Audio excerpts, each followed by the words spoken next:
Assalamualaikum warahmatullahi wabarakatuh. Sebelumnya perkenalkan, nama saya Widatur Rahmah.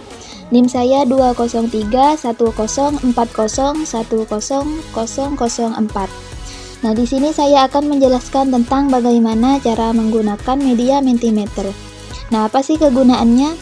Nah, salah satu kegunaannya adalah tujuannya itu untuk mempermudah guru dalam menyampaikan sebuah materi secara daring. Baik, langsung saja ke tutorialnya. Langkah pertama, masuk pada akun Google. Lalu ketik Mentimeter. Nah, klik di bagian atas sendiri.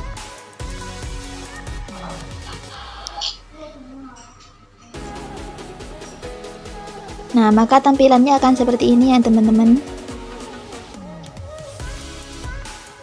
Nah, setelah itu masuk pada daftarkan diri dulu melalui sign up for free. Lalu masukkan nama serta email dan passwordnya. Kemudian klik sign up. Nah, berhubung di sini saya sudah menggunakannya sebelumnya, jadi nanti saya akan masuk terlebih dahulu. Nah, ketika kalian baru masuk, setelah klik sign up ini, kalian bisa mengeklik education, kemudian teacher, kemudian klik save selection, kemudian klik engagement, dan klik save selection. Nah, kemudian pilih yang bagian free agar tidak dipungut biaya. Nah, jika ingin menggunakan yang berbayar, klik saja yang selain free. Nah, begitu guys. Selanjutnya saya akan login terlebih dahulu.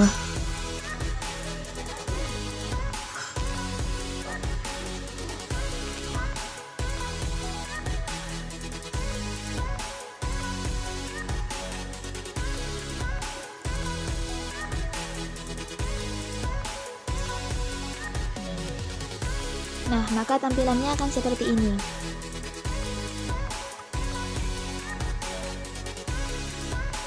Maaf, ada kendala. Sebentar. Nah, setelah itu masuk pada pembahasan. Mentimeter ini juga bisa dibuat seperti PPT. Jadi layaknya PPT itu ada slide-slide-nya begitu. Nah, di sini ada my presentation, ada template, ada tutorial, dan ada my profile dan lain-lain. Nah, baik, langsung saja ke tutorialnya untuk pembuatan slide.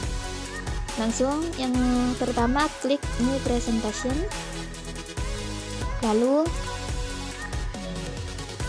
klik namanya. Misal temanya tentang anak yatim. Lalu klik create presentation.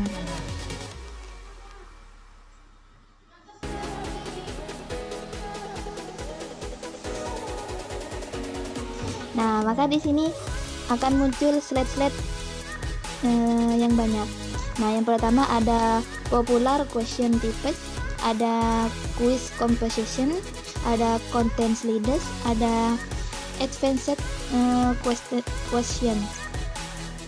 Nah, gini, yang ini fitur-fiturnya banyak sekali. Yang multiple choice ini dan workload dan open-ended serta scaleless ranking dan Q&A dan lain-lain itu gunanya untuk pembuatan sebuah pertanyaan. Jadi, semisal ada sebuah pertanyaan dan ingin menanyakannya kepada siswa, namun keadaannya daring, bisa melalui fitur ini. Nah, kegunaannya multiple choice ini, fitur ini itu untuk membuat pertanyaan dengan pilihan ganda. Kemudian yang workload ini pembuatan pertanyaan, sama dengan open-ended juga sama, namun fiturnya itu berbeda. Kemudian yang skala ini bisa menentukan tentang soal kontroversial. Semisal siswa itu disuruh menjawab lebih banyak setuju atau lebih banyak yang tidak setuju. Nah, di situ nanti akan kelihatan. Nah, di sini juga ada content slides. Yang heading ini digunakan untuk membuat slide yang bagian judul. Di sini juga ada paragraf, ada juga bullet, ada image untuk memasukkan image itu. Ada video juga, nah dan lain-lain. Kemudian langkah pertama, saya akan membuat slide PPT, yaitu klik pada bagian titik 3 di atas kanan. Nah, di sini ada tema. Nah, kenapa kok memilih tema? Nah, tujuannya agar PPT-nya itu kelihatan menarik.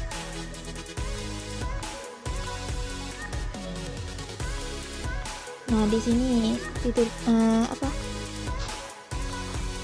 pilihannya ada banyak. Ada yang pro. Nah, yang pro ini berbayar. Nah, berhubung di sini saya menggunakan yang free, jadi pilih yang tidak ada. Nah, saya akan menggunakan yang ini saja.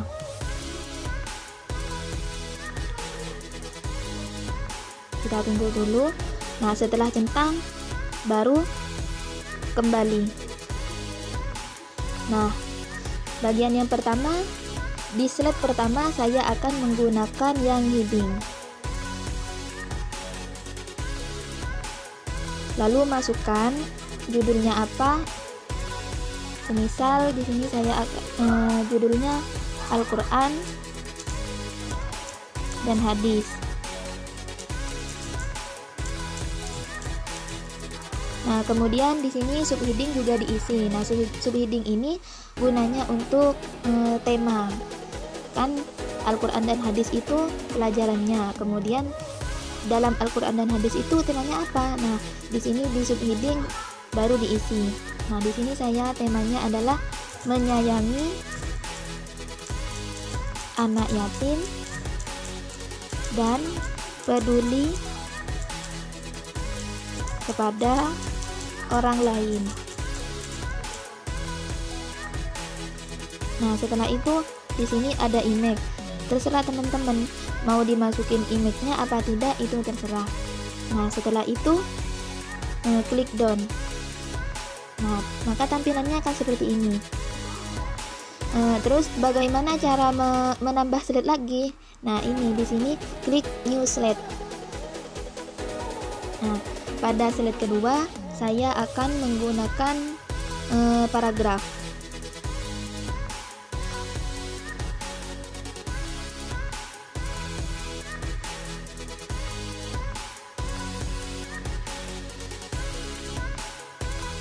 Nah, di sini tentang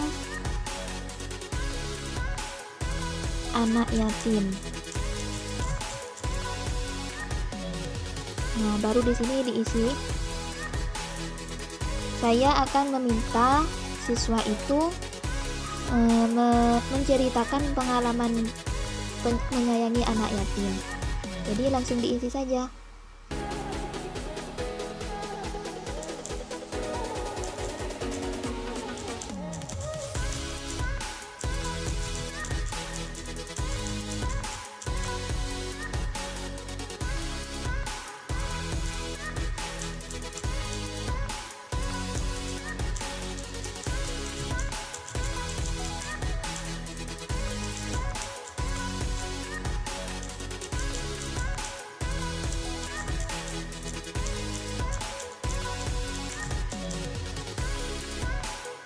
Nah, setelah selesai, kita tunggu dulu, lalu klik done. Nah, tampilannya seperti ini.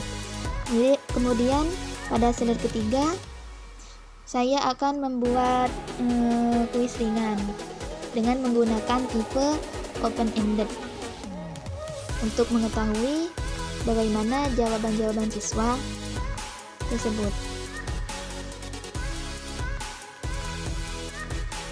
Nah, di sini kegunaannya masukin saja di bagian yang ini, your question. Nah, masukin saja apa pertanyaan yang ingin teman-teman berikan pada siswa. Semisal, berikan satu contoh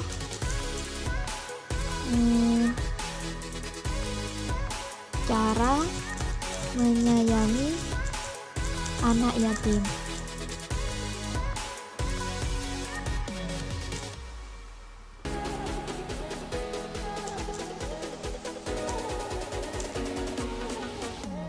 Nah, di sini ada fitur speech bubbles, ada 1B1, ada flowing grip. Nah, di sini saya akan menggunakan yang speech bubbles. Nah, setelah itu klik done lagi. Nah, tampilannya seperti ini. Cukup mudah ya, teman-teman. Nah, setelah itu pada slide yang keempat saya akan menggunakan lebih tepatnya akan memasukkan image. Nah, image yang di bagian ini, content slide.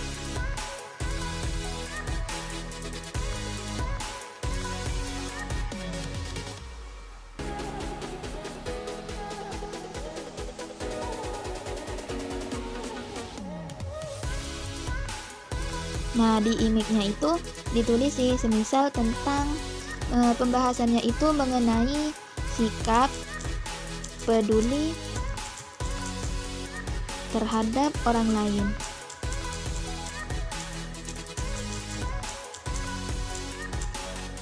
Nah, kemudian setelah itu klik saja yang bagian image. Nah, di sini ada upload from, ada library, ada git. Klik saja, klik here. Nah, di sini akan muncul ya, teman-teman.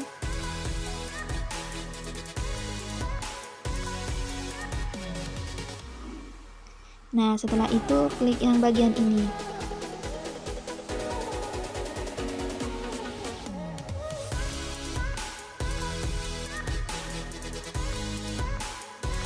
Nah, setelah mengupload image, lalu klik done. Nah, di bagian yang slide terakhir, saya akan menggunakan yang fitur yang ini, multiple choice.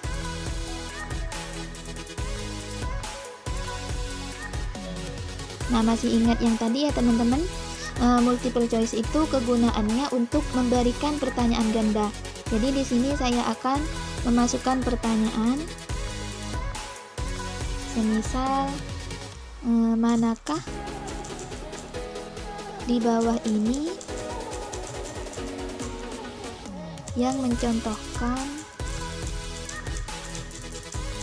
sikap peduli.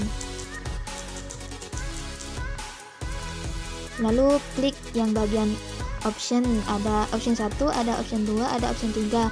Nah, jika ingin ditambah lagi, klik yang ini, yang bagian tambah add option. Nah, saya menggunakannya 3 saja.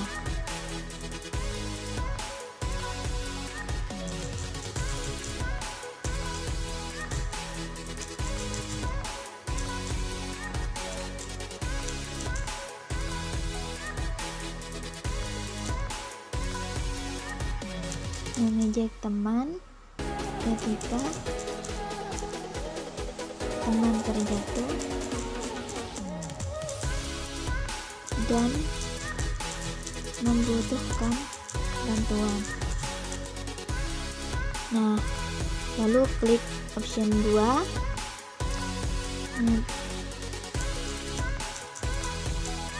Bersikap cuek dalam membuang sampah sembarangan. Lalu option ketiga, memberikan sebagian uang saku untuk teman yang uang sakunya tertinggal. Nah, setelah memasukkan 3 option, lalu seperti biasa klik done. Nah, tampilannya akan seperti ini. Sudah ada 5 slide. Jika teman-teman masih ingin menambahkannya, silahkan klik new slide seperti biasa. Nah, selanjutnya bagaimana cara melihat hasil dari slide yang sudah kita buat tadi? Nah, klik di bagian yang ini, pojok kanan atas yang warna biru.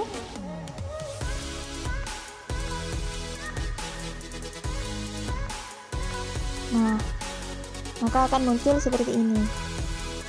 Ini slide yang ketiga ya. Yang kelima. Nah, ini yang ketiga.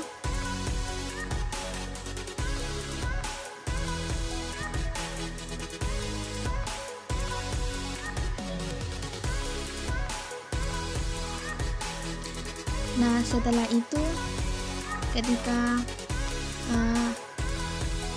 teman-teman ingin menge-share PPT ini, tinggal salin kodenya. Nah, siswa itu nanti disuruh klik di Google-nya menti.com, kemudian masukkan kodenya. Nah, misal kayak gini. Ini ada salin kode. Nah, copy link atau bisa langsung copy kodenya.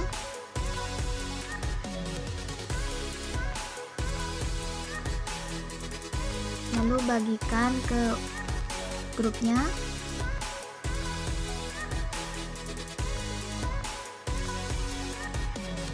Nah, seperti ini. Maka nanti siswa akan bisa masuk pada presentasi yang sudah kalian buat.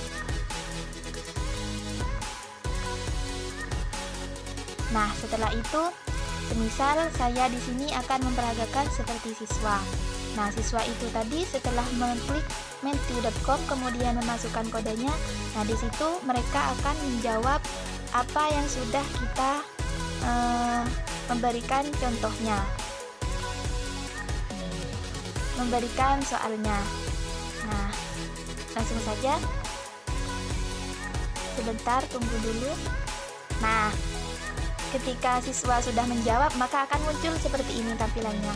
Nah, pertanyaan ini itu menggunakan fitur yang open-ended ya. Maka akan muncul seperti ini. Berhubung ini siswanya cuma satu, jadi yang munculnya satu. Nah, jika siswanya itu semisal ada 28, ada 30, nah nanti akan bermunculan di sini semua. Nah, seperti itu. Kemudian yang fitur ini itu tadi menggunakan yang multiple choice. Nah, di sini saya tunggu dulu dari jawaban siswa. Nah, ketika ada yang sudah masuk gini nih, maka akan tampilannya seperti ini. Nah, mana yang lebih banyak condongnya antara nomor 1 atau nomor 2 atau nomor 3. Nah, itu bisa kelihatan nantinya. Nah, seperti itu. Nah, itulah tadi sedikit pemaparan dari saya. Kurang lebihnya mohon maaf apabila ada kesalahan. Sekian dari saya. Wassalamualaikum warahmatullahi wabarakatuh.